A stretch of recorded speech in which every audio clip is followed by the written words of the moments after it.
disappoint her and maybe some other members opposite by not diverting from the policy that the government previously has confirmed in this place. And that is that the government fully recognises that China poses a series of threats to UK national security. Cyber attacks, foreign interference and espionage targeting our democratic institutions, including also the transnational repression of Hong Kongers in this country. That is why we've made the announcements that we have, and that is why we will continue to do everything that we can to guard against that threat. Those burst councillors. Thank you, Mr. Speaker, and I thank the Minister for his statement, and also want to put on record my tribute to the missing crew member, those searching for him, and to those all of those who keep us safe. With respect to the package of measures he's set out today, I welcome them. And it is important, of course, with the news today about the networking sites being used, whilst, of course, this has been said, this is not new. It's important to keep the risk elevated and to remind all those potentially affected of that. He knows, because we've conversed about it regularly, that I take an interest in the Defending Democracy Task Force, and so I wonder if you can say a little bit more about the series of protective security campaigns that will be coordinated through it. And can I suggest that as part of the outreach to all of the different stakeholders he's mentioned, that the task force gives thought to some sort of centralised toolkit that pulls together all of the guidance, the information, and which is evergreen and constantly being updated to ensure that all affected stakeholders in and outside of this place have it at their fingertips, so that we can keep ourselves safe from people who are a threat to us. Minister. Well, I'm very grateful to him for his comments today, and also the points that he's made previously about the importance of the Defending Democracy Task Force.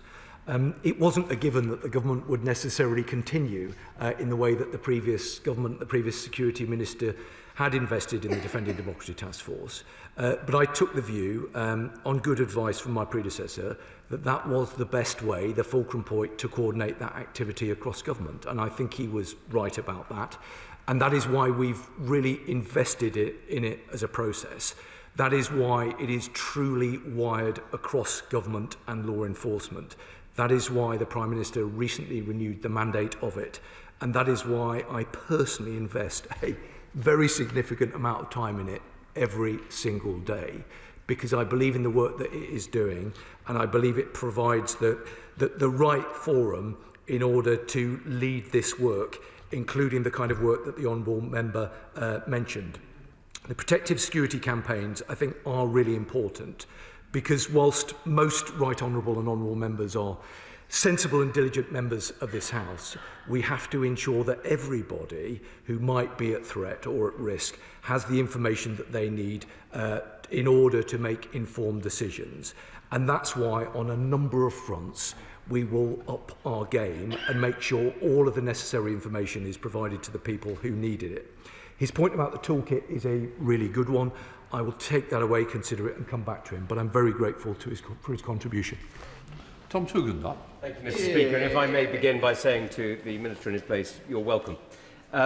It's a pleasure to hear his statement today and to hear the areas where he's taking things forward. I particularly welcome the update on the connected devices. I merely mentioned there are a few other areas where connected devices are very real. We've spoken briefly, my honourable friend spoke from the dispatch box about vehicles, which are naturally intelligence gathering platforms on wheels when they're made in Beijing and shipped over here. And there are a whole series of other areas where we're seeing this level of threat continue and deepen. Now, he also spoke about the fact that we do need a relationship with China, and I don't disagree with him on that. But it is somewhat insulting when the Chancellor goes to Beijing and comes back with £600 million of investment over 5 years. Frankly, it's peanuts. Chinese FDI in the UK is less than 0.2%, according to the government's own figures, the trade and investment figures. And so what we need to be doing is looking at where we can compensate for that dependency. Perhaps, for example, by increasing US FDI by 1%, which would be almost double what the Chinese investment is. 1% on the US is almost double what the Chinese invest. So we need to be looking around the world at alternatives. We need to be clear-eyed about the threats, and I reiterate the point that my honourable friend made from the dispatch box. We do need to introduce China on the enhanced tier of furs. Minister. Thank you, Mr. Speaker. Well, I'm grateful to the Right Honourable Gentleman for the points that he's made and the advice that he's offered previously. And I think the points that he makes about connected devices and about vehicles are well made, and I can give him an absolute assurance that we consider them very, very carefully. He made a point about engagement, and he referenced the Chancellor's visit. I can assure him that all ministers and all officials who visit China will deliver a coherent and strong set of messages about the concerns that we have with regard to our national security. That's specifically why I referenced in my earlier remarks that the Foreign Secretary spoke specifically about these matters with her Chinese counterpart on the 6th of November. She was absolutely clear with the Foreign Minister that any activity that threatens UK national security will not be tolerated. So I give him and the House an absolute assurance that even where there are engagement activities that might on the face of it relate to other areas of government business, there will be a consistency about the messaging.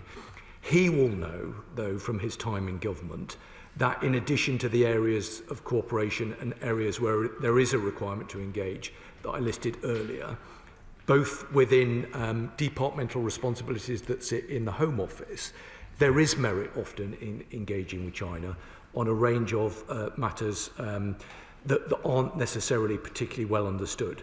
So we do need to have that constructive engagement with the country, but it needs to be absolutely underpinned by a desire to enhance and preserve our national security, and that is the approach that I will always take with it.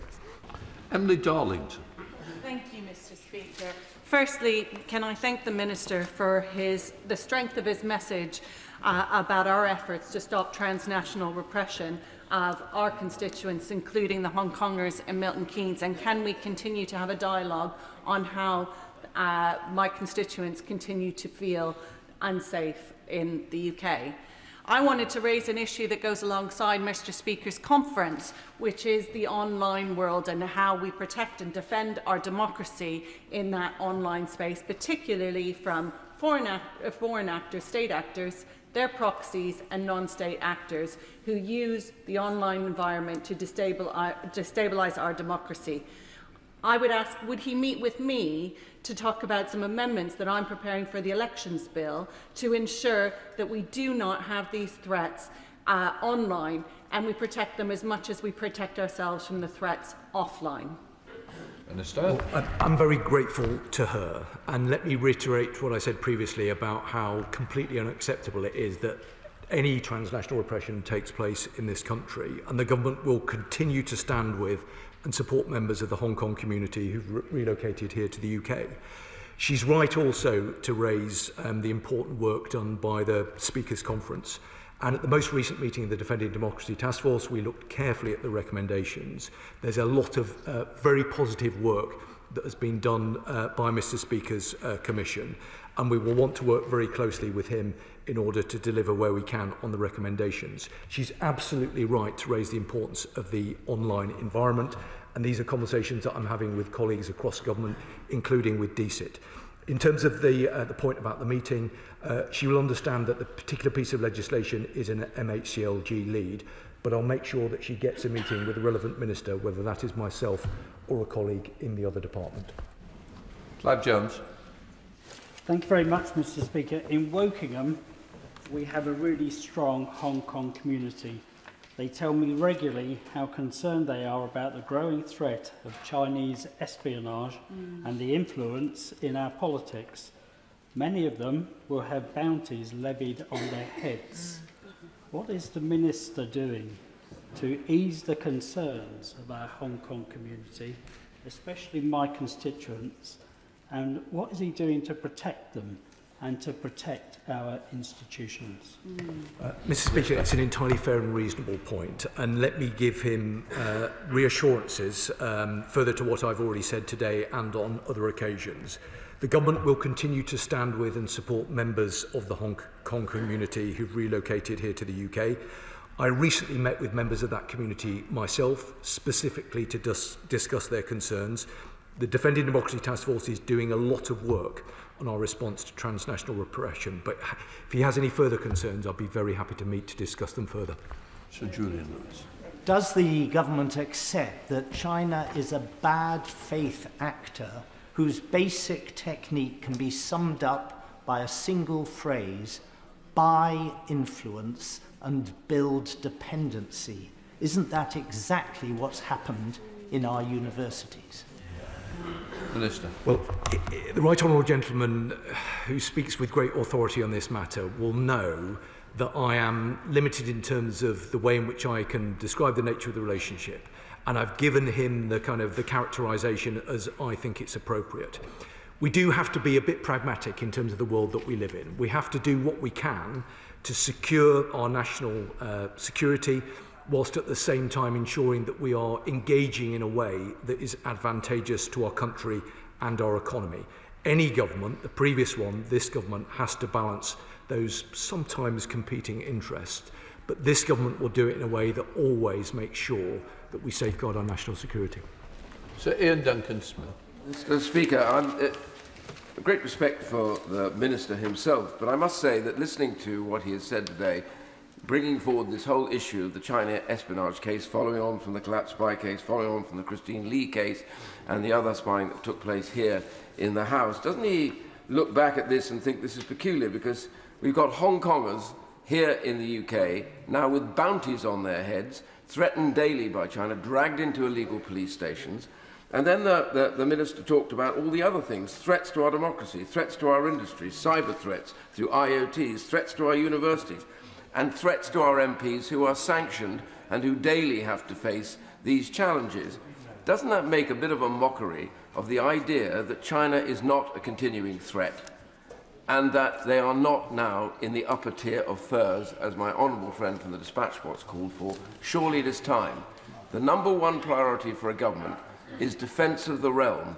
Balancing priorities does not trump defence of the realm. Minister. Well, I have a lot of respect for the Right Honourable Gentleman, and he has engaged consistently on these matters for a number of years, and rightly so. What I would say to him is that we have today announced a comprehensive set of measures, but I've been clear about the willingness of the government to go further where that is required. I've also been very clear, as I have on previous occasions, about the nature of the threat and the concerns that this government has about that threat. He's right about the defence of the realm. That is the most important job of any government. But we also have to be honest about the fact that we do need to engage with China. So we need to make sure that we are engaging on our terms and on a way that is advantageous to us. I know that he has a very long-standing interest in the embassy, and he knows what my response will be with regard to that. I understand the point he's made about furs, and he will have heard the response that I've given already. I hope, despite the concerns he's expressed, that he would acknowledge that we take these matters seriously and that we're doing everything that we can to address the nature of the threat. Sir Jeremy Wright. Thank you very much, Madam Deputy Speaker. Can I welcome a great deal of what the Minister has said in his statement, and I'm sure he would agree with me that just as we know China can be simultaneously national security threat and economic opportunity, China knows that too, which means that even if it were not the right thing to do in and of itself, as of course it is, standing up for our national security, because China respects strength, is unlikely to prejudice any international trading relationship we seek to pursue with it. But can I ask him one specific thing in relation to the embassy and ask for his help? He knows, and I know he respects the role of the Intelligence and Security Committee. He knows that that committee is relied upon by this House to provide judgment on those matters where intelligence is involved and the whole House cannot do so. The embassy is clearly one of those. And if the government seeks to make a decision on that before Christmas, and he may not be able to say whether that is still the case, but if it is the case, can he ensure that the ISC has before it all the material we need on which to make a judgment on behalf of the House? Because as of yet, we do not. Minister. Thank you, Madam Deputy Speaker. As I often find myself in violent agreement with the Right Honourable Gentleman, because he makes good points in a very reasonable way. It isn't necessarily for me to talk about the nature of our diplomatic relationship with China, because obviously, as he will understand, that is a Foreign Office lead. But I think he is right in the way that he characterises our approach. I believe in being straight with this House and straight with the countries that we deal with. And I think he's right that it doesn't in any way disadvantage us to be straightforward and to be strong. And that's why I've very carefully chosen the language that I've used today to indicate the strength of feeling about the nature of the threat that we face. Now, I think he made an entirely reasonable point about the embassy. I won't bore him and the House with kind of further discussion about it being a quasi-judicial decision that will be made by the Secretary of State for MHCLG, although that clearly is the case. I think there is an important role for the ISC to look at the nature of the decision that is being made, and at the appropriate moment, when we're able to do so, I'll make sure that his committee is properly briefed on that issue. Christine Jardine. Thank you very much, Madam Deputy Speaker, and I welcome the comments today by the Minister and would repeat the calls for China to be added to FIRS. But I have specific concerns about Edinburgh and Scotland in general. One is the continuing lack of clarity about what is to happen to Mingyang and whether, if it is to take part in the construction of the offshore wind farm in the North Sea, there will be mitigating factors put in place to stop it having on-off switches and on our energy security. We have a very large Chinese consulate in Edinburgh West, which is causing concern to my constituents because of the size of the dishes on the roof, and they're concerned about activity. And having been myself subjected to filming while speaking at a Hong Kong rally, we are concerned about the security of our Hong Kong nationals in Edinburgh. But with the Scottish elections coming up next year, can the Minister reassure me about discussions which are taking place with the devolved authorities to ensure that they are aware of the continuing and increasing threat from Chinese espionage? Minister. Well, Madam Deputy Speaker, I'm grateful to her. I think she made important points about her great city. I can give her assurance that there is that engagement taking place. But I will reflect on the points that she has made and consider whether we need to do more. I know she will acknowledge that I specifically referenced the devolved assemblies in my opening remarks, but if she thinks that there is more that we could and should be doing, then I'd be very happy to have that conversation with her. Sir John Hayes. Thank you, Madam Deputy Speaker. This is a welcome statement from the Security Minister, for whom I have high regard, and know the House does too. He will be familiar with the report produced by the ISC, of which I was a member then and remain a member now, on China, which dealt with exactly the matters he described: the widespread penetration of our universities, the theft of intellectual property, and the attempt to compromise our democratic institutions. Will he add to his list, therefore, a review of contracts with China, public sector contracts, government contracts, and so on, particularly those relating to sensitive matters? And will he finally do this simple task? As he said he was a plain-speaking man, mindful of the collapse of the recent trial, will he say from the dispatch box now that China is a threat to our national security? Minister. Well, I'm grateful to one of my predecessors, and I always listen very carefully to what he has to say, and I'm always grateful for the contributions that he makes. He knows precisely what the government's line is specifically with regard to China in terms of his final point. I think he did make a good point about the contribution of the ISC, and I hope members of that committee understand and recognise the importance that we attach to the work that they do, intending to have regular contact with the committee, including in the near future. I thought he made an entirely reasonable point about contracts. I will take that away, undertake to look at it, and come back to him privately with a response. Dr Andrew Murison. Thank you, Madam Deputy Speaker. I welcome the package, and I welcome the Minister's commitment to continuing engagement with Beijing.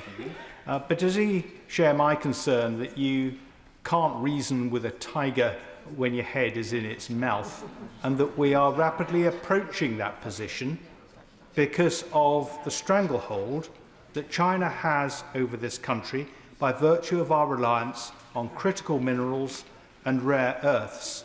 And as he seeks to strengthen our position, will he ensure that we diversify our ability to gain access to those critical elements and thus ensure that China respects this country rather than sees us increasingly as weaklings, a situation that will, of course, deteriorate further in the event that China, God forbid, controls Taiwan.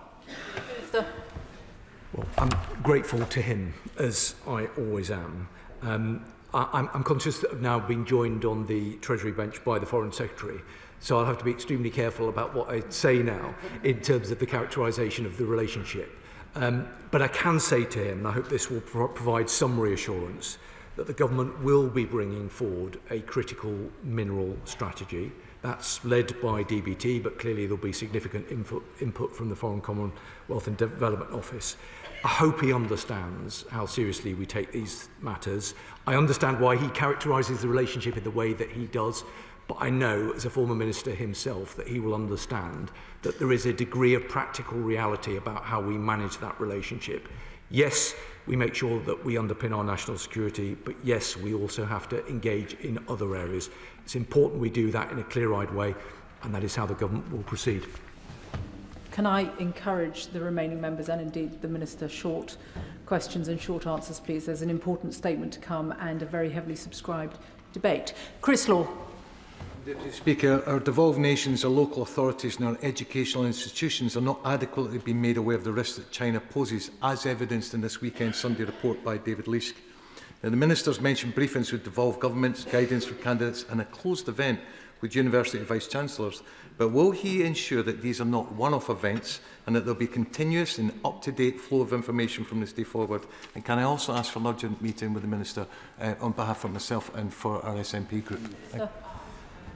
Well, I can give him the assurance that he seeks in terms of our absolute desire to work closely with the devolved administrations. That is absolutely the way in which I want to proceed. That was the response I gave to the Honourable Lady just a moment ago. And yes, of course, I'd be very happy to meet with him and his group.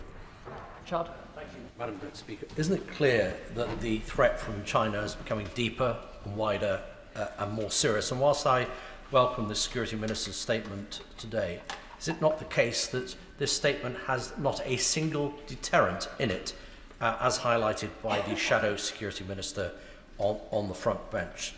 So I just wondered, to be helpful to the Security Minister, I just wondered whether he would consider reviewing government security classifications policy, given that he mentioned the new encrypted system that he's going to introduce and fund, so that we can have a review of government papers that are classified, but also the threat to this place, and he mentioned low threshold, whether select committee confidential inquiries pre-publication are reclassified, so any leaking of those documents, as indeed leaking of government documents by civil servants, has a far higher and tougher sanction. Well, I'm grateful to him, and I think he makes an important point about leaking, and that's something I take very seriously as the Minister responsible for the Government Security Group. I can give him an assurance, and I hope that the package of measures that we brought forward together conveys the strength of feeling and the seriousness with which we take the issues that we are dealing with. He did, as he always does, made a number of other really useful and constructive points, and rather than come back to him now, I will look carefully at them and consider them further. Richard Tice.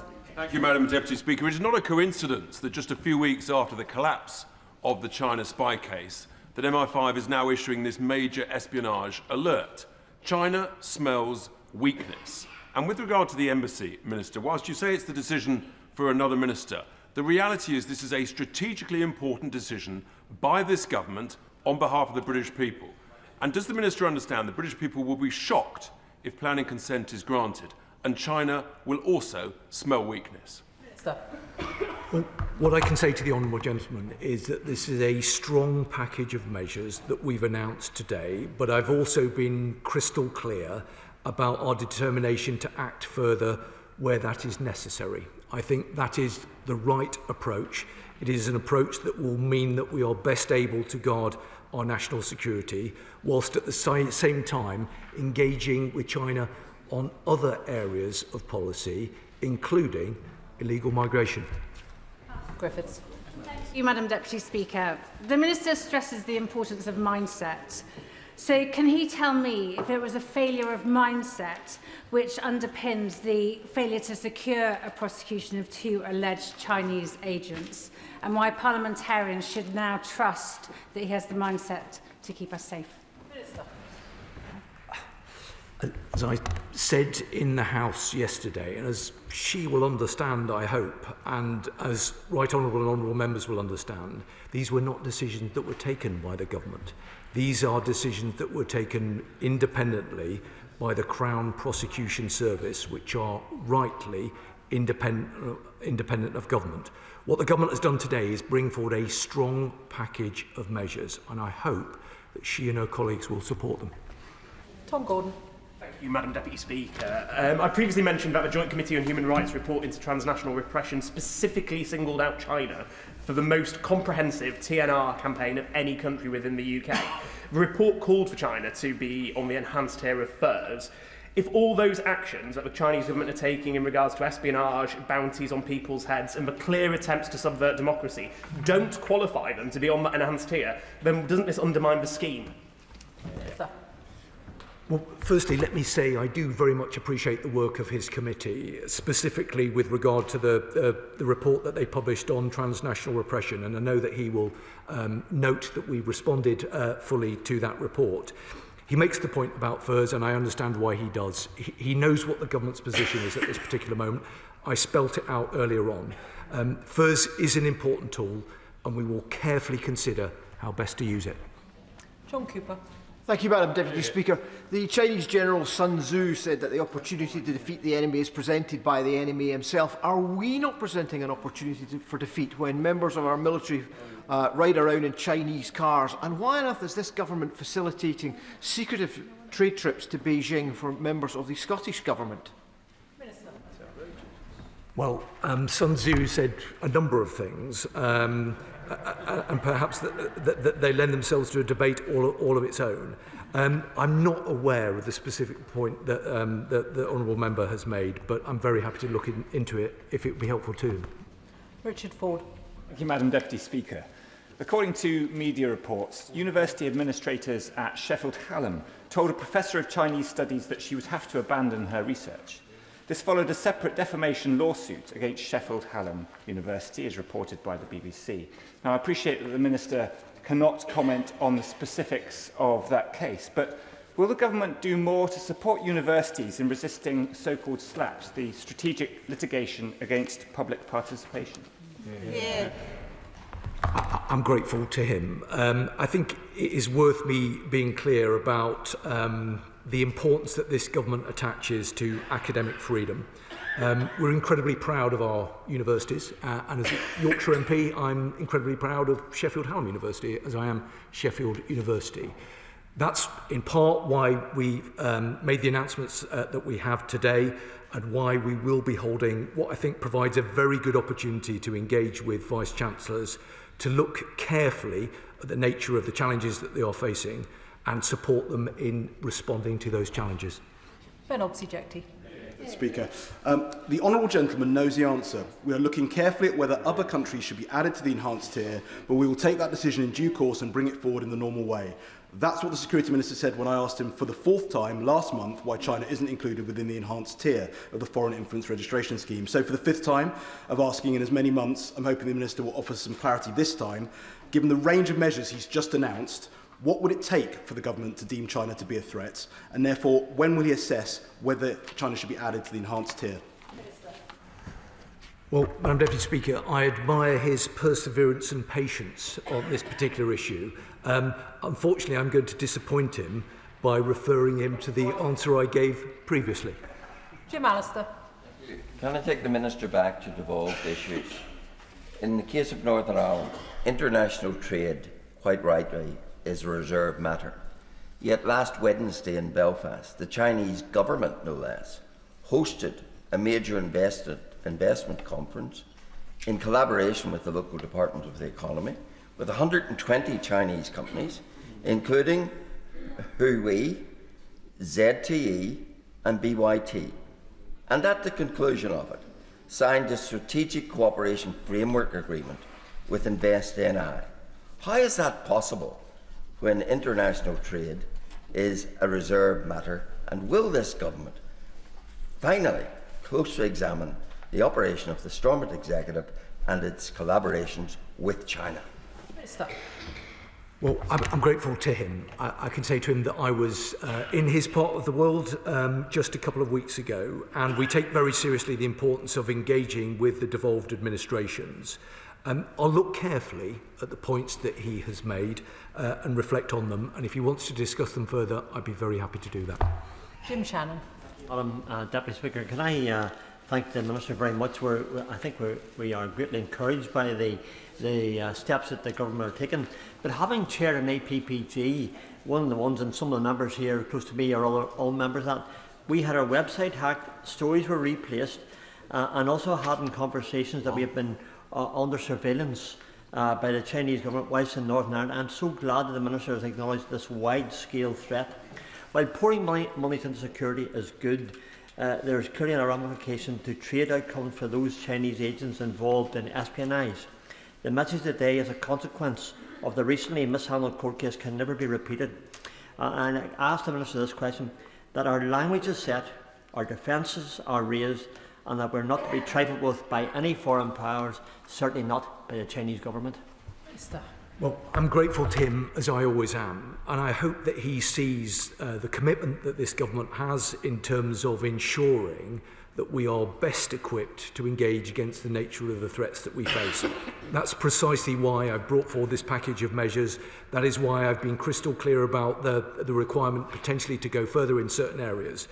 I hope he sees, but if he doesn't, let me give him an assurance, how seriously we take these matters, our desire to work with members right across the House and with the devolved administrations to do everything that we can to guard against the nature of the threat, whilst also, at the same time, making sure that we engage in a way that is in our national interest. I thank the Security Minister for his statement this afternoon. I will allow a couple of moments for the front bench to swap over. And can all members who are leaving do so quickly and quietly, please?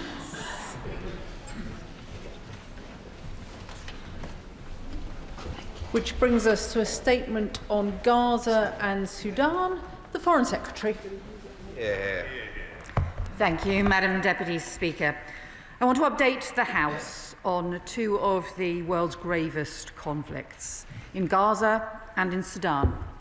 Following recent resolutions in the UN and discussions at the G7, and also on the action that the UK government is taking to pursue peace. Firstly, in Gaza, after 2 years of the most horrendous suffering, the ceasefire agreement led by President Trump, with the support of Qatar, Egypt and Turkey, has been in place for 6 weeks. 20 hostages are now home with their loved ones, and the remains of 25 more have been returned so their families can grieve. More aid trucks are entering Gaza, but the ceasefire is highly fragile, and there is still a long journey ahead to implement the commitments made at Sharm el-Sheikh and to get to a lasting peace. Last night, the UN Security Council passed Resolution 2803. The UK voted for this important resolution, which authorises the establishment of an international stabilisation force for Gaza, transitional arrangements, including the Board of Peace and a Palestinian committee. It underscores the essential need for humanitarian aid and reconstruction, and points the way to a path to Palestinian self-determination and statehood. Crucially, it is supported by the Palestinian Authority and Arab and Muslim partners in the region and beyond. And this resolution is a critical staging post which sustains the unity around President Trump's 20-point plan. But momentum must now be maintained. It is essential that an international stabilisation force and trained Palestinian police can be deployed quickly to support the ceasefire and to avoid a vacuum being left, which Hamas can exploit. We will also need the urgent formation of a Palestinian committee alongside the Board of Peace. And as we were clear at the UN last night, these transitional arrangements must be implemented in accordance with international law and respecting Palestinian sovereignty and self-determination. They should strengthen the unity of Gaza and the West Bank and empower Palestinian institutions to enable a reformed Palestinian Authority to resume governance in Gaza, because Palestine must be run by Palestinians. The work to implement the first phase of the ceasefire agreement must continue. That means work so that Hamas releases the bodies of the remaining 3 hostages taken in the terrorist attack on October 7th, so their families can properly grieve. And we urgently need a major increase in humanitarian aid, because aid into Gaza is still a trickle rather than a flood. In Jordan 2 weeks ago, I visited warehouses holding UK aid for Gaza, including one run by the World Food Programme, with enough wheat to feed 700,000 people for a month. Yet it still sits there because the Jordanian route into Gaza is still closed. They told me there being 30 more warehouses nearby with food, shelter kits, tents, medical supplies, less than 100 miles from Gaza, but still not getting in. Now, I welcome the very recent improvements in aid flows and that one more border crossing in Sikkim is now partially open, but it is not nearly enough. We need all of the land crossings open, including the Rafah border with Egypt, with longer and consistent hours. And urgent work is needed immediately in all parts of Gaza to rebuild basic public services and provide shelter as winter draws in. Medical staff must be allowed to enter and leave Gaza freely, and international NGOs need certainty that they can continue to operate. And I spoke to the King of Jordan and to doctors in Amman about a maternity and neonatal field hospital unit, which stands ready to be moved into Gaza. But again, they can't yet get it in. So the Israeli government can and must remove these restrictions and uncertainty now. As well as working with the US and others, we are drawing on distinct UK strength to support a lasting peace. We're providing expertise on weapons decommissioning and ceasefire monitoring based on Northern Ireland experience. We're supporting demining and unexploded ordnance, including with £4 million of new UK funding for the United Nations Mine Action Service and funding to surge in experts, including from British organisations such as the Halo Trust and the Mines Advisory Group, whose impressive work I've recently seen firsthand. And on civil-military coordination, we have UK deployments into a dedicated US-led hub for Gaza stabilisation efforts. But beyond Gaza, stability in the West Bank is essential to any sustainable peace. And I am concerned that the PA faces an economic crisis induced by Israeli restrictions that are strangling the Palestinian economy. The Netanyahu government should be extending, not threatening to end, the arrangements between Israeli and Palestinian banks, arrangements that are crucial to the everyday economy for Palestinians. It is crucial for stability, which is in Israel's interest too. And the pace of illegal settlement building continues. We have seen further appalling incidents of settler violence during the olive harvest. And while I welcome Israeli President Herzog's expression of concern, the response of the Israeli authorities is still completely insufficient practically and legally. Tackling settlement expansion and settler violence are vital to protecting a two-state solution, in line with the UK's historic decision to recognise the State of Palestine. Madam Deputy Speaker, let me turn now to Sudan, where the worst humanitarian crisis in the 21st century is still unfolding right now. The UN humanitarian chief, Tom Fletcher, who has just visited the area, has described it as the epicentre of suffering in the world, and he is right. Over 30 million people need life-saving aid. 12 million have been forced from their homes. Famine is spreading, cholera and preventable disease are rampant. And in El Fasher, following the advances by the RSF, horrifying scenes of atrocities with mass executions, starvation and the systematic use of rape as a weapon of war. Horrors so appalling that they can be seen from space. As UN OCHA have put it, El Fasher is a crime scene. There are satellite pictures showing discoloration of sand consistent with pools of blood, multiple clusters of objects consistent with piles of human bodies, and the apparent burning of bodies and operations to dispose of bodies in mass graves. Further horrors will yet unfold unless greater action is taken. A year ago, Britain tabled a resolution at the UN Security Council demanding humanitarian access and civilian protection, but it was shamefully vetoed at that time by Russia.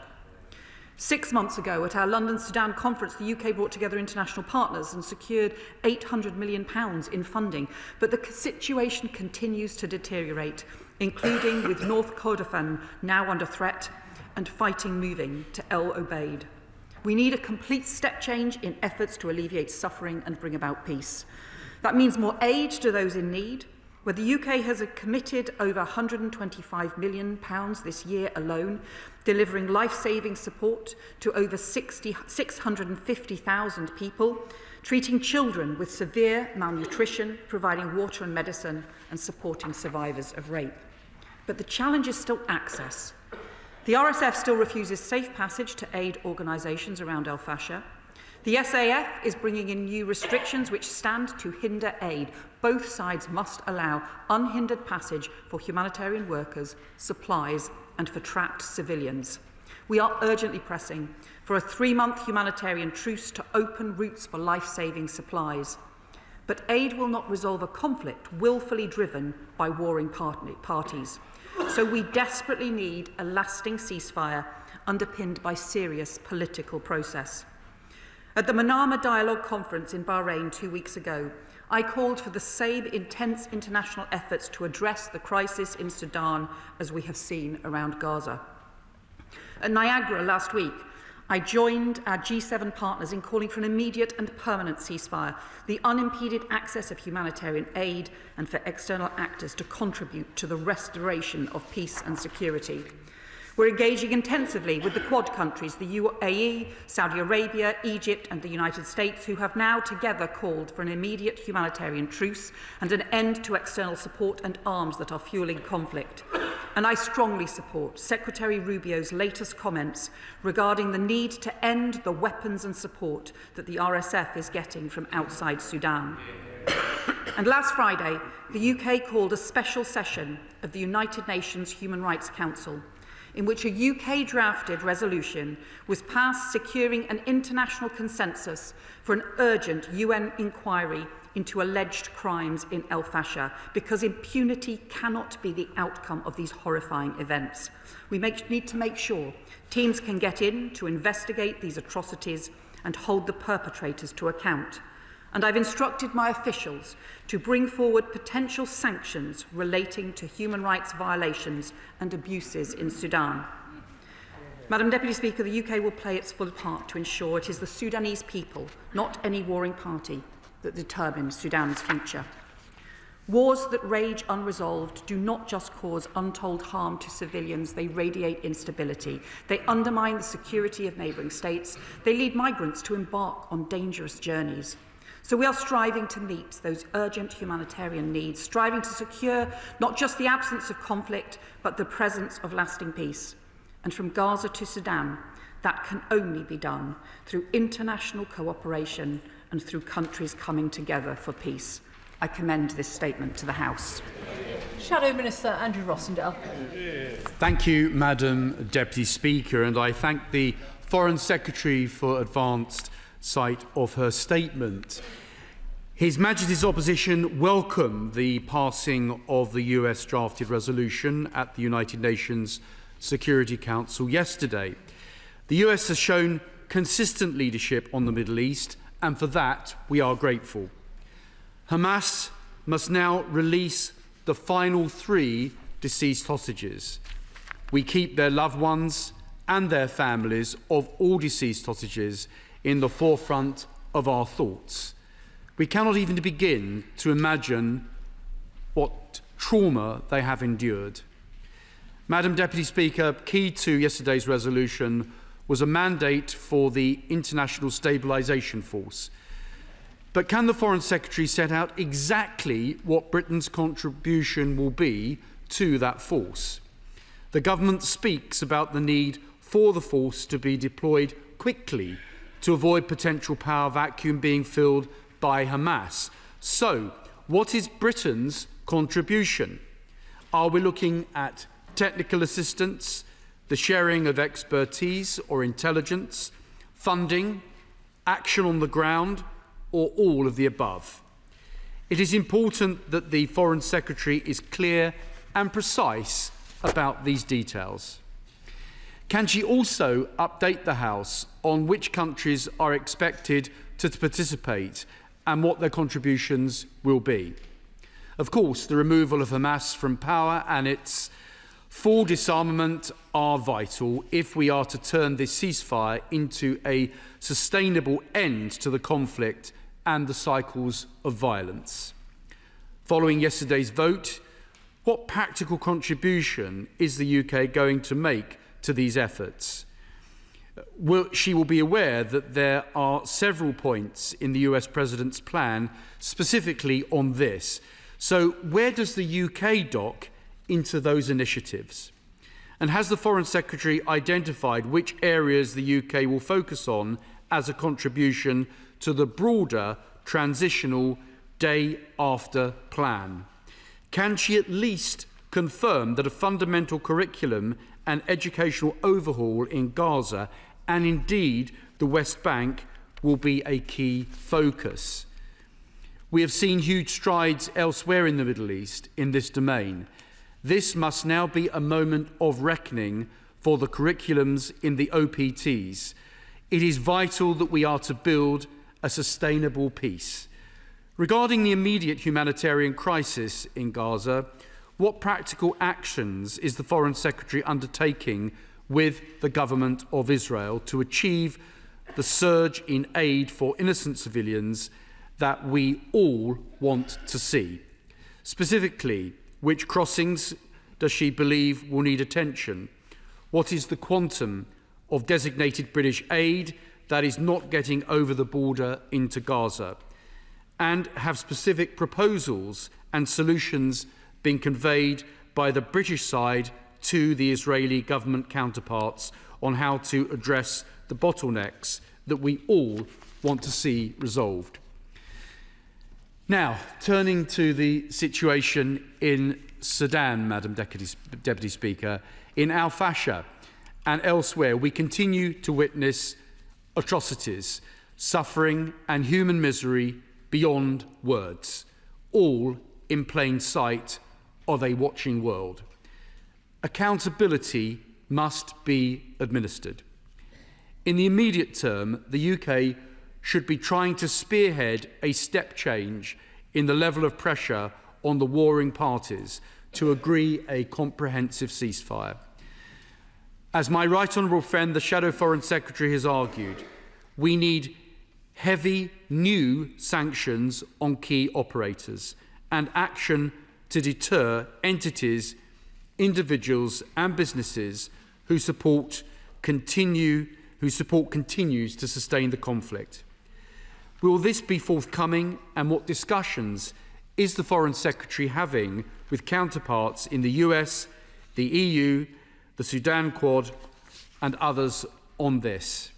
And so can the Foreign Secretary also update the House on the government's response to the United States' efforts to bring about a humanitarian ceasefire and what role Britain is playing in that? On the dire humanitarian conditions, it was confirmed at the dispatch box earlier this month that the shifting of frontiers in the conflict is affecting aid delivery. How has the situation evolved in the last 2 weeks, and what levers can be pulled to try and smash through obstacles to aid delivery? And finally, in relation to day after planning, can the Foreign Secretary update the House on efforts to build up the capacity and capabilities of organic civilian political groups to give Sudan the best chance of moving to stable civilian government after a ceasefire? Madam Deputy Speaker, we have seen what the US has achieved through the UN Security Council on Gaza this week. I hope similar initiatives will be possible with regard to Sudan. As penholder, the UK government has a special responsibility. So finally, can the Foreign Secretary confirm her next steps on the UNSC as the conflict moves from bad to worst? We must shift gear. Secretary. Can I thank the opposition front bench for their response on both the issues around Gaza and Sudan, to take the points that he raised in turn. In terms of the International Stabilisation Force, we do not expect the UK to contribute troops to the International Stabilisation Force, but we are already providing military and civilian deployment into the Civil and Military Coordinating Committee that is led by the US and is drawing up practical arrangements for implementing the 20-point plan. In terms of the nature of the contribution that we expect the role we expect to continue to play, we already provide some training for Palestinian police, for example, and I have met US military forces who are involved in that training, and I've met them in Jordan. Other countries are also offering to provide that training for Palestinian police, which is also going to be critical to maintaining security and safety.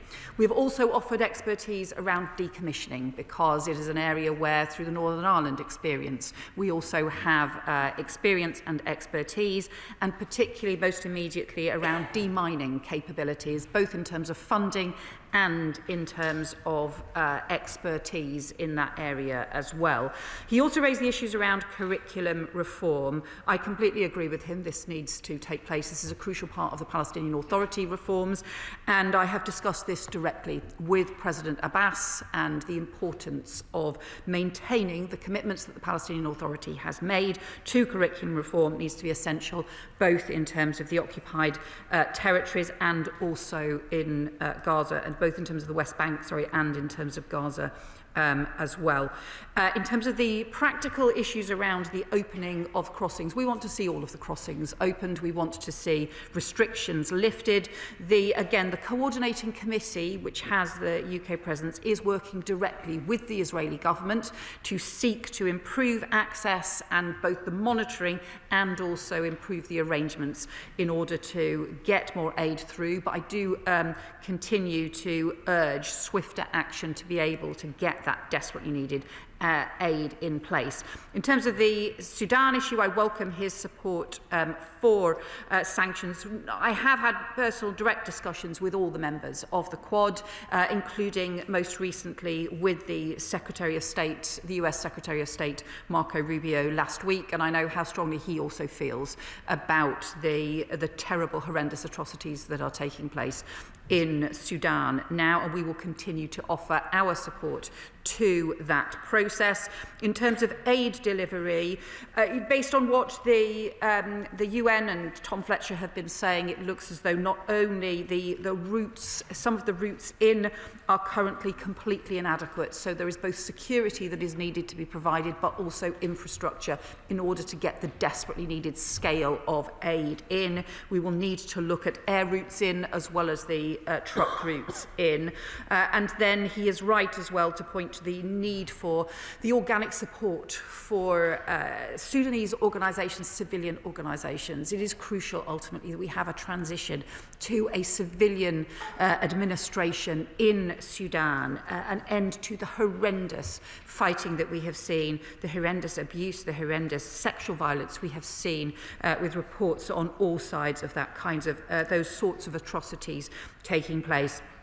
And I would, I think, finally say the US leadership has been incredibly important in achieving the ceasefire agreement and the peace process so far in Gaza, but it has also depended on the international community coming in alongside the US and working together to deliver the progress so far. We need that same international commitment for Sudan, and we need the whole international community to pull together to deliver progress in the same way. Chair of the International Development Select Committee, Sarah Champion. Thank you, Madam Deputy Speaker. This morning, members received a private briefing on Sudan. One of the academics stated, Al-Fasher is a slaughterhouse. Our low estimate is 60,000 people have been killed there in the last 3 weeks. Madam Deputy Speaker, that would make it the biggest atrocity crime since the 1990s. These are civilians, they're not soldiers. This is not about conflict, it's about genocide. FCDO have been briefed on the likelihood of mass casualty events for years. In November 21, FCDO were publicly warned of a likely genocide. The recent ICAI report concluded that last year, officials took the least ambitious option on civilian protection. Foreign Secretary, scrutiny and diplomatic surge can slow down this slaughter. So are we leading the 25 states who joined the joint statement on the 11th of November to work together to put pressure on UAE? Why hasn't our atrocity prevention team been surged? Taweelah now needs to be the focus of our protection. What are the evacuation plans to protect up to 650,000 people from genocide? Foreign Secretary, the Sudanese civilians need a champion. And as UN penholder, will that be us? Secretary. Can I thank my honourable friend and also the work of her committee on this issue. She is right to point out the truly horrendous nature of what is happening in Sudan now, and the horrendous, the atrocities. We've seen everything from the people being executed in the middle of a maternity hospital. We've seen the scale of the lives being lost, and also the fact that so few people are emerging out. That is deeply troubling about what more we may discover as well. And it is because that I am so deeply concerned about this that I've raised this not just at the Manama dialogue, but also at every discussion, international discussion that we have been having, foreign ministers, and also directly with all of the members of the Quad, including the UAE, the US, the Saudi and Egypt as well, because we need that urgent action. And I agree with her too that this is about also preventing further atrocities, which we are at risk of any moment if we do not have that urgent action. Liberal Democrat spokesperson Callum Miller. Thank you, Madam Deputy Speaker, and to the Foreign Secretary for advance sight of her statement, which I welcome. The Foreign Secretary is right that the scale of the humanitarian catastrophe in Sudan is horrendous, as are accounts of systematic murder, rape and torture, often targeted at civilians from specific ethnic groups, and in particular, the widespread use of sexual violence towards women and girls. The UK has a special responsibility as the penholder for Sudan at the UN. We must be relentless in pursuing true protection for civilians. So will the Foreign Secretary update the House with her assessment of the role of external actors in supporting the warring parties? Will she lead efforts at the UN to secure and implement a country-wide arms embargo? And will she set out how the UK will ensure that the UN inquiry that she referred to can gather evidence so that those actors both inside and outside Sudan who are responsible for these atrocities are held to account? Turning to the Middle East, Madam Deputy Speaker. Last night's UN Security Council resolution marks an important step forward, and I hope it will reinforce the fragile ceasefire in Gaza. Yet vital details are missing from the resolution. So can the Foreign Secretary set out what the remit and scope of the International Stabilisation Force will be, how Hamas will be disarmed, how those responsible for atrocities in Gaza will be held accountable, and how she envisages a Palestinian committee will ensure Palestinian self-determination is respected. The resolution focuses on Gaza, but we desperately need a clear roadmap to securing a two-state solution. This requires an end to illegal settlements in the West Bank and East Jerusalem and reform of the governance of the Palestinian Authority. So will the Foreign Secretary tell the House how the UK is supporting reforms to the PA, and will she commit today to banning all UK trade with illegal settlements? Foreign Secretary. Well, I welcome the Democrat front bench response, and I agree with him on the importance of an arms embargo around Sudan and actually making sure that this is properly implemented, because it is deeply disturbing that weapons are still being supplied to the RSF despite atrocities. In fact, that there is still weapons flow for all sides as well, and that means there are issues that we need to continue to pursue in terms of the international pressure, but also on around the borders and the access and the routes as well, because I think that is immensely serious. You raised the point about the investigations. The Human Rights Council resolution that the UK drafted alongside with other partners does provide for the UN-led investigation into these atrocities, but that will come as scant comfort to anyone if we don't also have the urgently needed action to prevent further atrocities. There must be accountability, but there must also be the urgent action to prevent atrocities in the first place. And then in terms of the Gaza situation, so in the ISF, the work is underway in terms of constituting the ISF. We know that some countries are prepared to come forward and to contribute, and the mandate has now crucially been provided last night. It must operate in line with international law, and also further details will need to be developed on the way in which the new Palestinian Committee needs to operate, that we want to see constituted as rapidly as possible. We also must see an end to illegal settlements. It's clear that we need to have to be able to rebuild the connections between the West Bank, Gaza and East Jerusalem, so that we can have a Palestinian state living in peace and security alongside the Israeli state. That is the only way we will get to peace for them alike. Annalise Dodds. Thank you, Madam Deputy Speaker. I welcome her comments on Sudan in relation to potential additional sanctions and also aid access. But surely, given current nightmarish reports, we need to go far further to do what she said she is committed to, preventing further atrocities and impunity for perpetrators. So I want to ask her about some specifics on that. Will she push the Quad to pressure the RSF to do two things? First, to allow ICC forensic teams and the media into Al Fasher and other key sites. And secondly, to allow the ICRC access to detainees, given they seem to be currently subject to routine torture and mass execution. Secretary. I know that my right honourable friend has been raising these deep issues and concerns for some time, including having worked to deliver the London Sudan conference that took place last year. So I know that she has been championing this issue for some time. She asked a series of points about the ICC forensics teams and the ICRC. I agree with her. Sir Andrew Mitchell. Thank you, Madam Deputy Speaker. I thank the Foreign Secretary for her statement today, but she will know that in plain sight of the international community, a slaughter of immense proportions is taking place in Al Fasher. There has been clear and present warnings and evidence. This is ethnic cleansing that is far worse than anything that took place in Srebrenica, and we know it is spreading outwards, as the Foreign Secretary made clear in her statements. This is a specific UK responsibility at the United Nations. Does she agree that it is essential that she and the Prime Minister hit the phones to the African Union and senior UN countries and use our position to lobby President Trump to act?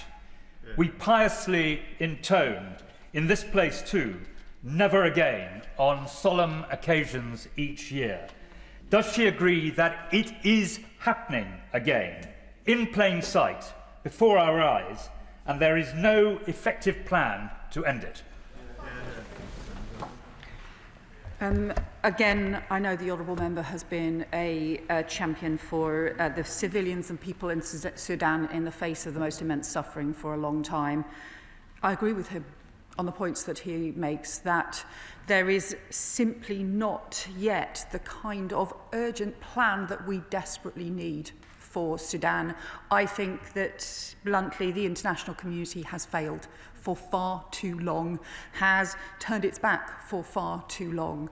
The UK has put forward the resolution that has now been agreed, fully agreed, at the Human Rights Council. When we sought to put the resolution to the Security Council a year ago on similar issues, it was vetoed by Russia.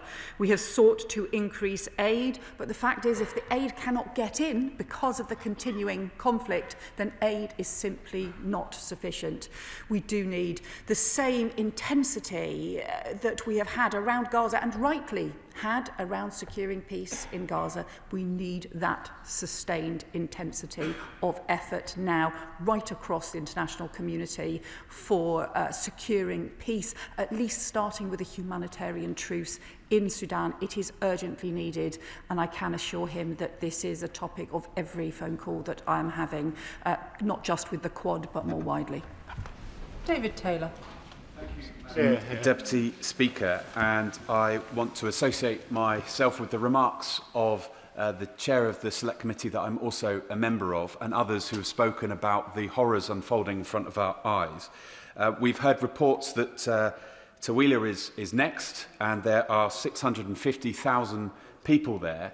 That includes desperate civilians. It also includes probably British citizens as well, working as aid workers. And to associate myself with the remarks that the former International Development Secretary mentioned just now, what more can we do to help protect civilians right now from harm, including, I hope, within the ceasefire negotiations that you're doing so much to try and bring about, looking seriously at some kind of peacekeeping force to protect civilians from harm?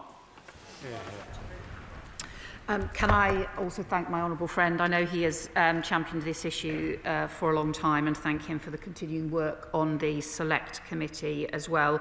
Like him, I am deeply worried about Tawila. I am deeply worried that it will be next if there is not concerted action to pull the warring parties back from the brink, to halt the RSF advances and to at least have a humanitarian truce for long enough to get the humanitarian aid in, to get the civilians out. But frankly, we need an end to this horrendous conflict overall. And as we have seen in Gaza, it is only when there has been that huge international effort coming together that we can make progress. We need to do the same urgently now. Richard Ford. Thank you, Madam Deputy Speaker. The Foreign Secretary announced earlier this month additional funding for Sudan. And she announced £2 million for survivors of rape and sexual violence in Sudan. But yesterday, this House debated ending the £2 billion of asylum hotels in the UK. That's what it's costing the UK taxpayer. So when might we get back to a place of spending less official development assistance in the UK and spending more of it in the region, where it would help more people in desperate need and keep them from fleeing to Europe? Well, he will know that we have already taken steps to reduce the money and to make savings on the money that was being spent on asylum hotels. And yesterday, the Home Secretary announced further reforms to the asylum system. We clearly need to end asylum hotels altogether and not be spending the taxpayers' money on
about the devastation we will then see, but it's essential that we have the journalists in to be able to verify that.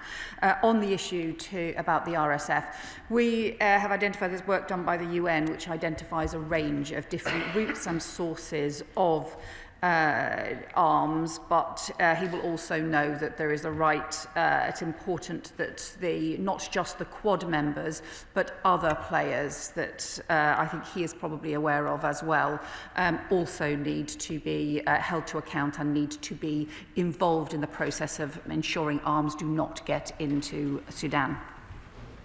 Laura Kirk-Smith. Madam Deputy Speaker, and I thank the Foreign Secretary for her work and for the update on Sudan and on Gaza. And I was really glad to hear her talk about the West Bank, because while we hope that a fragile peace is taking hold in Gaza, the opposite is true in the West Bank. Last month, the UN recorded 260 attacks by settlers on Palestinians, including the olive farmers, which is the highest rate of settler violence that we have seen since the UN started collecting records in 2006. The Foreign Secretary rightly said that the Israeli government's response has been completely insufficient, but what more will she do to press the Israeli government to rein in these deadly illegal attacks? My honourable friend is right that the olive harvest is also particularly important, both economically and culturally, for the Palestinian people. And we are clear that the settler violence must end. She will know that we have introduced sanctions as a result on particular Israeli ministers, as a result of some of the things that we have seen around the West Bank. And we will continue to maintain pressure on action against the settler violence and also against illegal settlements in the West Bank. Brian Matthew. Thank you, Madam Deputy Speaker. I welcome the statement, but why is the FCDO's atrocity prevention team not working with the Sudan team?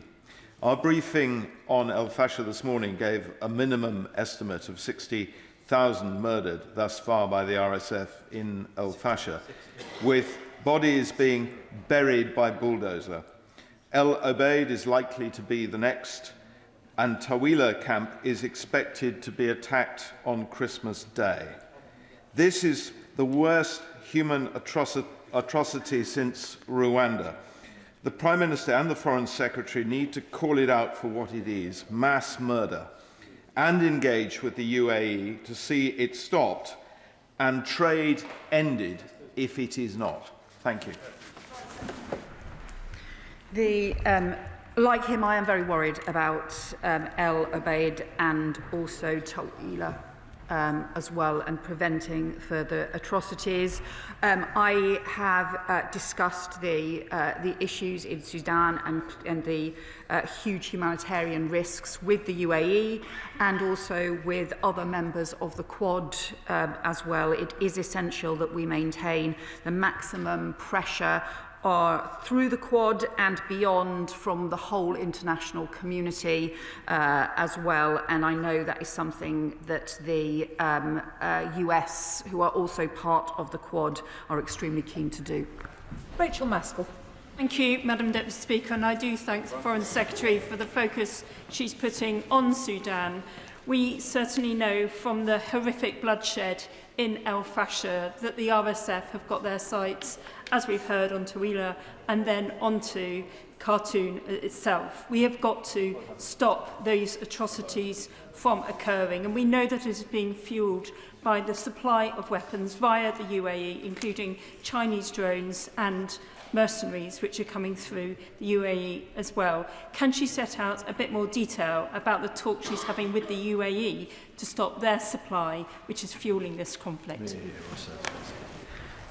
Well, she's right that we need to ensure that the issues around the weapons, but it's also not just the weapons, it's also the pressure on the warring parties, as well as addressing issues around weapons supplies. So I have held discussions myself with all the members of the Quad, including with the UAE, also with the US, who are seeking to drive process around peace, and with Saudi and with Egypt as well. It's hugely important that all, but not just the Quad countries are involved in this, but also other countries, including neighbouring countries who have borders with Sudan, where we have seen issues around weapons being transferred, also including countries much more widely across the world as well, and that there is an international concerted effort, both around weapons, but also around the pressure on the warring parties to refrain, to abide by international law and to agree to the humanitarian truce. Given that the next debate is very heavily subscribed, I just thought it would be helpful to members if I were to indicate I will finish this statement at about 3 o'clock. Kit Malthouse. Madam Deputy Speaker, thank you. I'm afraid the Foreign Secretary has neatly illustrated the problem with the British government's position in the conflict between Israel and Palestine. She mentioned the very welcome return of Israeli hostages, but no mention of the Palestinian detainees who've been returned to their families. She mentioned the return of the bodies of Israelis, but no mention of the dozens of bodies of Palestinians that have been returned to their families. And can she not see that until we value both people equally and bring accountability to both peoples, we will make very little progress in this appalling situation? So specifically, to avoid accusations of illegitimacy, how will the Palestinians be represented on this board of peace? Secondly, the UN resolution puts significant conditions on the Palestinians to ensure compliance. What conditions are being put on the Israeli government to ensure their compliance in this project? And thirdly, the situation in the West Bank, as the Honourable Lady behind her has said, is not just appalling, as the Foreign Secretary said in her statement, it's the worst it's ever been. Is she going to fall in the same trap as her predecessor of being all talk and doing the bare minimum to keep our own benches from open revolt, or is she going to step forward and actually bring accountability for the daily acts of violence and terrorism that are taking place? Well, I just point out to him, obviously, this government is the first to take the historic decision to recognise the state of Palestine. Exactly because, for too long, successive governments have supported a two-state solution and yet only recognised one state. And we believe it's the right thing to do to change that and to recognise the state of Palestine. It's why, too, we have been in continued discussion with the Palestinian Authority, who have welcomed the resolution, the UN resolution, and the peace process, and been involved in detailed discussions with the Arab states as well. He is right to talk about the detainees, those who have lost their lives, the tens of thousands of Palestinians who have lost their lives in Gaza as a result of the war over the last 2 years. It's also right that we recognise the huge damage that Hamas has done, including through their terrorist attack on October the 7th. We need to address all of the suffering that has taken place across Gaza and across the region if we are to be able to bring people together to deliver a lasting peace. That is what I believe the current process is working to do, and is what we are working to do as part of it. This is going to be difficult and challenging ahead. It is going to be complicated, but we need to continue to do so. Thank you, Madam Deputy Speaker. Given the reports of thousands of civilians being prevented from fleeing El Fasher by the RSF and allied militias, what urgent steps is the government taking to ensure the safe humanitarian corridors are in place to support unimpeded access for aid agencies? It was a particular issue we heard this morning in the private briefing. And just on international backers, what more can we do to ensure that we're holding them to account, particularly the UAE, but across the region as well? Thanks. Well, the UN Human Rights Council resolution that the UK drew up and that was passed on Friday does include the urgent need for humanitarian access, as well as the investigation of the atrocities and the ability to hold people to account. I think the other important issue is that the Quad, that includes the US but also the UAE and Saudi and Egypt, has now committed to the humanitarian truce, to to a ceasefire and also to ending to external support to warring parties, it's essential now that we all work to implement the commitment that the Quad has set out and ensure that there is huge international pressure to get that peace in place. Brendan O'Hara. Madam Deputy Speaker, this morning, as Chair of the All-Party Parliamentary Group on International Law, Justice and Accountability, I hosted the briefing for parliamentarians on the crisis in Sudan, at which Nathaniel Raymond of the Humanitarian Search Lab at Yale described El Fasher as being a slaughterhouse where 60,000 people have been murdered in just 3 weeks. Those same Yale scholars now forecast that by Christmas, the RSF will be in Tawila, where hundreds of thousands of civilians could face a similarly appalling fate. But what has been missing, everybody agreed at the meeting, has been the Prime Minister's personal leadership on this issue. So will she encourage the Prime Minister to become personally involved and show that vitally important international leadership that could prevent Tawila becoming another slaughterhouse? So not only am I worried about Tawila, I am also worried that the full scale of the atrocities in El Fasher may yet prove to be worse even than has been reported and commented on so far. So I am deeply, deeply worried about that.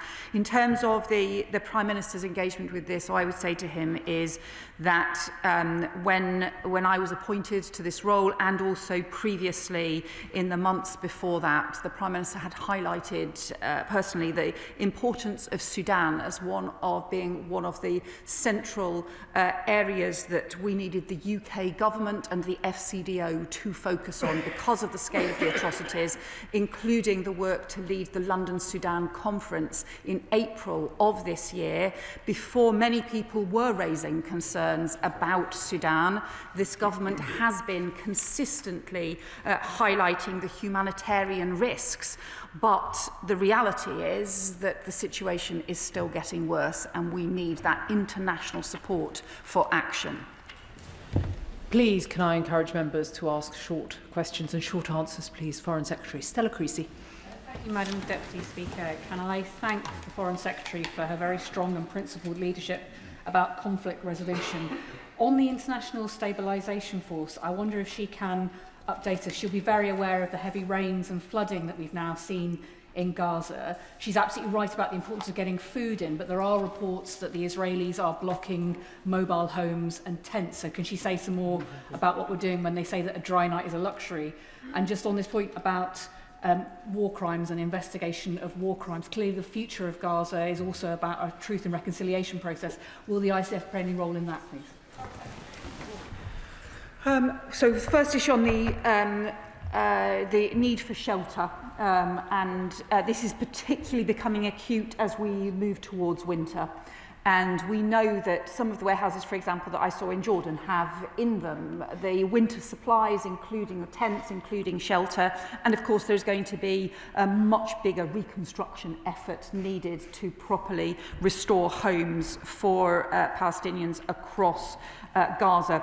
We are continuing to urge the lifting of restrictions around some of the restrictions that are preventing the tents and equipment going in, and will continue to do so. And this is an issue that the CMCC, the Coordinating Committee, is also raising.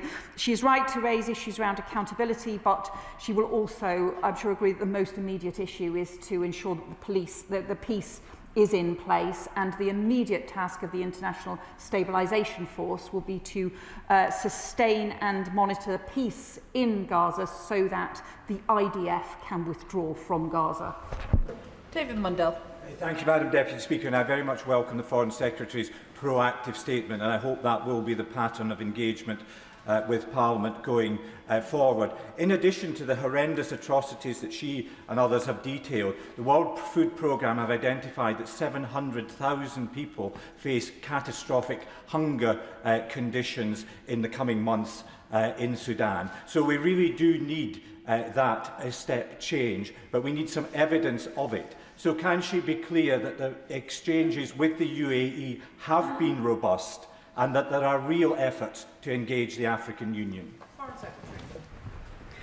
So the honourable member is right to talk about the extreme hunger, the famine that is taking place. In fact, I've seen worse figures suggesting there are 8 million people at risk of famine in Sudan. That is the equivalent of the population of London. It's that many people who are at risk with serious food risks, and that is why he is right to talk about the issues in terms of the RSF and humanitarian access. I would just also say, though, that the SAF has also been restricting access for humanitarian aid and trying to introduce greater restrictions as well. So we need all sides to understand the vital importance for all of those civilians across Sudan of them being able to get basic food. Martin Rhodes. Thank you, Madam Deputy Speaker. I welcome that the Foreign Secretary made reference to the West Bank in a statement, and others have made reference to the highest levels of attacks by settlers on Palestinians in the area. Will the government now consider taking the step that other European countries are taking of banning all trade with illegal settlements?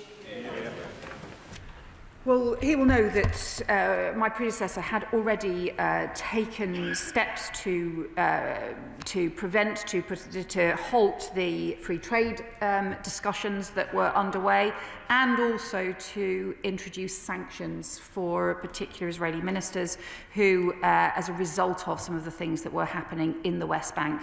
We need to ensure that as part of the peace process that is underway for Gaza now, it does include a broader strategy for the West Bank. We want to see that happen as part of this peace process, as part of the work of the Board of Peace, and that is where we will be pursuing action. Leila Moran. Speaker, I'm really struck by the number of my constituents who, unprompted, will raise how weak international law seems to be at being able to hold those accountable, both in Gaza and also in Sudan and elsewhere, to account for the atrocities that they commit. This is a moment where we must bolster international law, not undermine it. So my question to the Foreign Secretary is, what has happened to the UK response to the ICJ advisory opinion on the occupation? She herself in her statement pointed out the stranglehold on banks, the Palestinian economy is on its knees, and the illegal settlements continue to grow. This is not new. This has been happening for decades. What are we doing about it? We must abide by that opinion, don't we?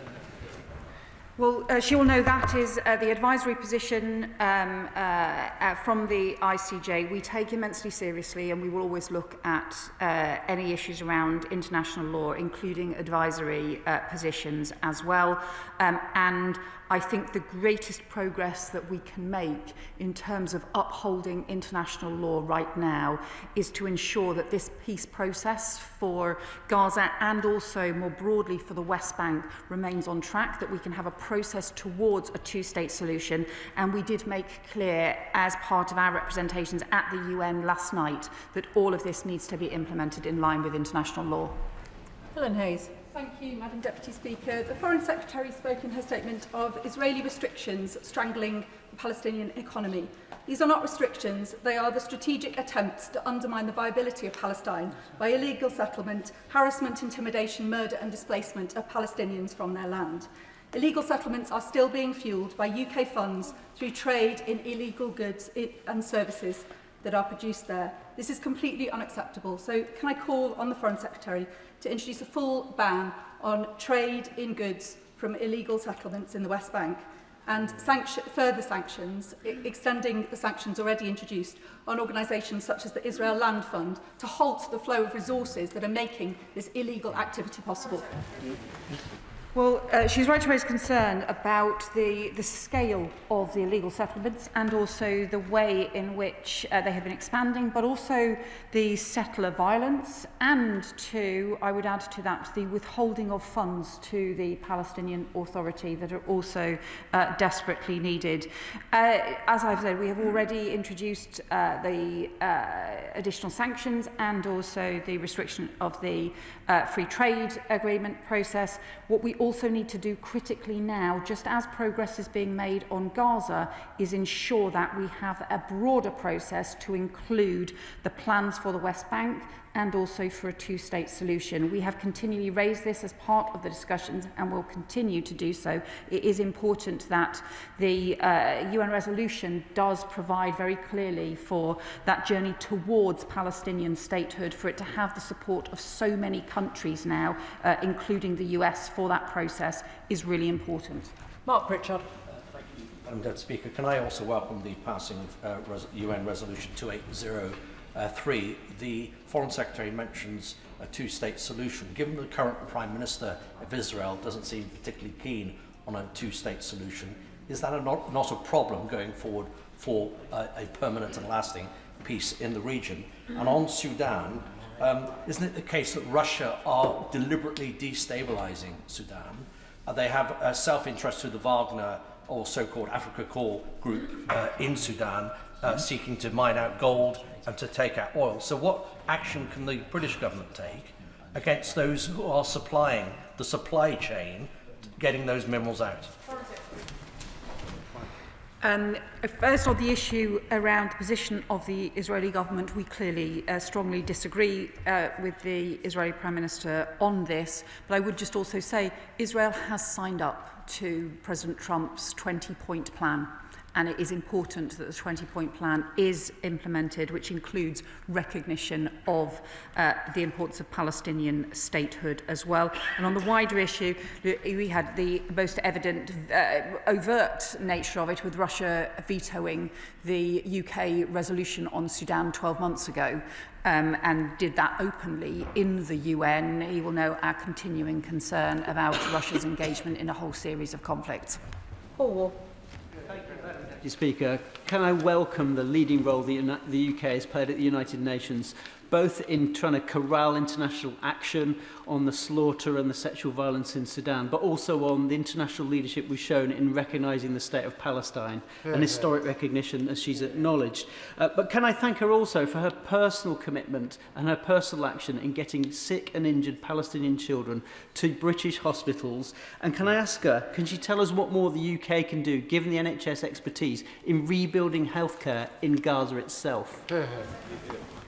I strongly welcome my honourable friend's point. I went in Jordan to meet some of the doctors and the hospital that was helping with the transfer of the Medivac patients from Gaza through Jordan and here to the UK, to thank them for their support. We will continue to provide that support for the sick and injured children. And also we are working now on ways in which we can work with other neighbouring countries on how best to support the rebuilding of healthcare in Gaza. It's urgently needed, and it is an area where we have considerable expertise. Shawkat Adam. Thank you, Madam Deputy Speaker, and I thank the Foreign Secretary for her statement, and I agree wholeheartedly in regarding to Sudan. Both sides must allow unhindered passage of humanitarian supply. However, I do not share her confidence in a US-led plan simply because the US is directly responsible and participant in war crimes and genocide happening in Gaza. They supplied over 10,000 tons of weapons. We have over 69,000 Palestinians killed. Does the Minister agree that this is nothing more than the imposition of an illegal occupation through coercive methods? And if this plan is adopted in its present form, it will be a mockery of the entire international legal system, and the United Nations will be acting in direct contradiction to the fundamental tenets of international law. So let me just say to the honourable member, it's because of the US-led plan, widely supported, including by Qatar and Turkey and Egypt in the mediations, that we have a ceasefire in Gaza after 2 years of the most horrendous suffering. And President Trump's leadership, and they're determined to take this forward, is immensely important. I would also say that the UN resolution passed last night had the support of and has been welcomed by the Palestinian Authority, as well as by neighbouring Arab and Muslim states as well. That is important to maintain that unity. We will not get progress if we don't. It's important ultimately that we can deliver the two-state solution that this government is committed to, but we need everyone to work together to deliver that. Rebecca Long-Bailey. My constituent was separated from her 5-year-old son during the horrors of displacement in Sudan. By sheer miracle, he made it to Saudi Arabia and is now staying there temporarily until the 1st of December, after which time he'll be forced to return to Sudan. What can the Foreign Secretary do to support families like this by way of evacuation pathways or humanitarian schemes? I will happily look into the particular case for her constituent that she raises, but there is just an urgent need to get the humanitarian aid in, but also to get safety for those who are facing the most horrendous circumstances at the moment. She's also right, in a situation like this with such terrible conflict, families get separated and needs that support in order to be able to reunite. Ben Lake. Can I echo the Foreign Secretary's horror at the slaughter in El Fasher, and I share her concern that further atrocities will take place unless the international community can secure decisive intervention. With that in mind, can I ask the Foreign Secretary what response has there been to Friday's resolution from the warring parties, and how does the government, in conjunction with its international partners, intend to apply pressure upon them, not only to comply with the resolution but also international law? I would say to him bluntly that the response from the warring parties has been wholly inadequate, and both sides are still refusing to deliver the ceasefire that we urgently need, even a humanitarian truce to let aid get in. There have been talk, there has been words put forward, but it is still completely inadequate given the scale of the humanitarian crisis that we face, and we will need continued pressure on all warring parties to act. Mohammed Yassin. Thank you very much, Madam Deputy Speaker. I thank the Foreign Secretary for the increased aid to Sudan and for confirming that no UK military equipment is known to have entered the conflict. As UN penholder on Sudan, what early discussions has the UK government had with the ICJ to ensure that those responsible for war crimes, especially against children and women, include the use of rape as a weapon of war, are brought to justice? Well, I welcome the points that he's made, both about aid and also the restrictions on weapons as well.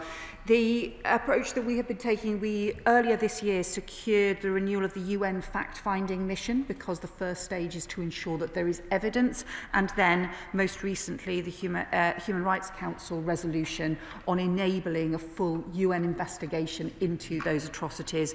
It's crucial that we have those investigations so that the international courts can then hold people to account. Ellie Chowns. Thank you, Madam Deputy Speaker, and I thank the Foreign Secretary for her statement. Can I ask the Foreign Secretary what further concrete steps will she take to increase pressure on Israel to allow humanitarian access for the 30+ humanitarian NGOs that have been blocked from delivering urgently needed relief, and pressure to stop Israel supporting settlement expansion and settler violence? And on Gaza, likewise, what new concrete actions will the government take to press those who are supporting the warring parties to stop the slaughter? And specifically, how will she persuade the UAE to put more pressure on the RSF to stop the slaughter? So, just firstly, in terms of the steps for Israel and the allowing in the aid agencies, this is something that we have raised directly with the Israeli government, but also are raising directly through the CMCC, the coordinating committee, as part of the peace process. Because bear in mind, humanitarian aid and the flooding of Gaza with humanitarian aid was a crucial part of the 20-point plan and the ceasefire agreement that the Israeli government as well as Hamas have signed up to. So we need to ensure the implementation of that, as well as have direct pressure. And of course, we continue to raise the issues around the settlements as well. And then in terms of Sudan, again, we are continuing to engage with all of the nations that can have any possible influence on the warring parties in order to seek the peace we desperately need. Sarah Smith. Thank you, Madam Deputy Speaker. And I welcome the news of the UN security resolution that was passed last night, the establishment of the International Stabilisation Force, and the arrangements that will follow for the Board of Peace and Palestinian Committee. But with a record 260 Israeli settler attacks on the West Bank taking place in October alone. Can I ask the Foreign Secretary, does she agree with me that failure by Israel to punish such attacks is inconsistent with international law? And what further steps will she take to put pressure on Netanyahu and his government to stop these attacks?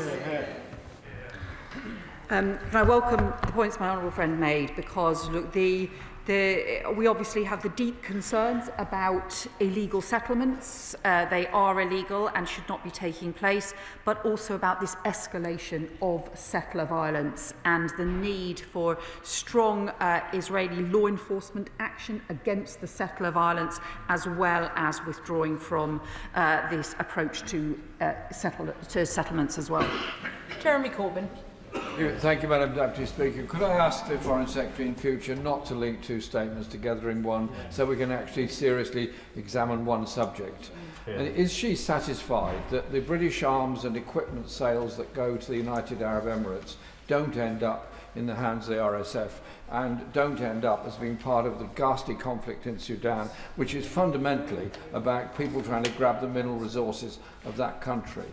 And will she also assure us that there are no more British arms being sold to Israel, there is no more security sharing with Israel, while it continues the illegal activities and the killings and the destruction, even since the ceasefire, so-called, of 1,500 buildings in Gaza, until such time as there is a real ceasefire and real peace? Well, I say to the honourable member, I think look, he is right to highlight the importance of both Sudan and Gaza, and I felt it urgent to be able to bring both forward so that the House could have the update and to be able to respond. In terms of the he will know that we have a very strong restrictions in terms of arms sales. However, I also take this issue immensely seriously, and when there were some allegations that were raised about 3 pieces of equipment, including a seat belt, an engine part and a shooting target in Sudan, I have sought to ensure that thousands of licences that the UK has were reviewed, and in each of those cases there was no evidence of any of the parts that were identified or allegations made being covered by any UK licences, and I will continue to ensure, if there are ever any concerns or allegations raised, that there will be reviews of those licences in those circumstances, because it's immensely important that those restrictions are maintained. And I would also say to him, we are continuing with the restrictions on arms sales to Israel that my predecessor, the Deputy Prime Minister, has set out. Mary Kelly-Foy. Deputy Speaker, and thank you to the Foreign Secretary for her statement and her ongoing efforts to pursue peace. The rebuilding of Gaza must be Palestinian-led. Civil society and communities in Gaza have led the efforts on the front line in the face of 2 years of genocide and decades of Israeli siege, occupation and military violence. They are the ones, they are the leaders, the expert and the only ones who can determine their future. Does the Foreign Secretary accept that any initiative which bypasses Palestinians in Gaza in favour of externally imposed initiatives will always fail? Well, we continue to take the view that Palestine must be led by Palestinians. It's immensely important. That's why it's important that the Palestinian Authority has supported and welcomed the resolution that was passed by the UN, that the resolution does provide for the transfer of Gaza to the Palestinian Authority alongside the West Bank. And we have also pressed for the Palestinian Committee to be set up as swiftly as possible as part of the transition arrangements, so that, again, that Palestinian voice and expertise is heard. Final question, Sammy Wilson. Speaker, and can I draw the House's attention to the entry in the Register of Interest? The Foreign Secretary is right. The peace is fragile in Gaza. Despite the fact that the Israeli government has agreed the 20-point peace plan, has agreed the UN resolution, and despite what she has said, has allowed over 20,000 truckloads of aid into Gaza since the ceasefire, while at the same time Hamas have refused to accept the UN resolution, continue to terrorise individuals in the Gaza territory, stockpile weapons and have refused to give up their own weapons. What can she do to ensure that Israel is encouraged in its path towards peace and Hamas is discouraged in its resolution to continue the conflict? Well, the Honourable Member rightly says that we have a 20-point plan. Both the Israeli government and Hamas signed up to it. It includes the decommissioning of weapons, something that the UK feels strongly about. It includes ensuring that Hamas does not play a role in the future governance of Gaza or of Palestine. And it includes the Israeli government ensuring that there is humanitarian aid is properly restored to Gaza, and also that the IDF can withdraw fully from Gaza as well. This is an ambitious 20-point plan. We know that, of course, there will be difficulties in implementing it, but we also know how incredibly important it is. And it is only through international community coming together, but also through the Israeli government and Hamas respecting the commitments that they have signed up to, that we will make progress and we will keep the desperately needed peace for Palestinians and Israelis alike. Can I thank the Foreign Secretary for her statement this afternoon? Point of order, Mark Pritchard. Thank you, Madam Deputy Speaker. Whilst I'm sure the whole House is grateful for the Foreign Secretary coming here today and making this important statement, there does seem a pattern where the government are combining two very, very important subjects, as outlined by the Right Honourable Member for Islington North. These issues of a real concern to all of our constituents across the House, and I think they are worthy and they merit individual statements by the Foreign Secretary or somebody else on the Treasury bench. I seek your guidance, Madam Deputy Speaker. Can I thank the honourable gentleman for his point of order and for having given advance notice of it.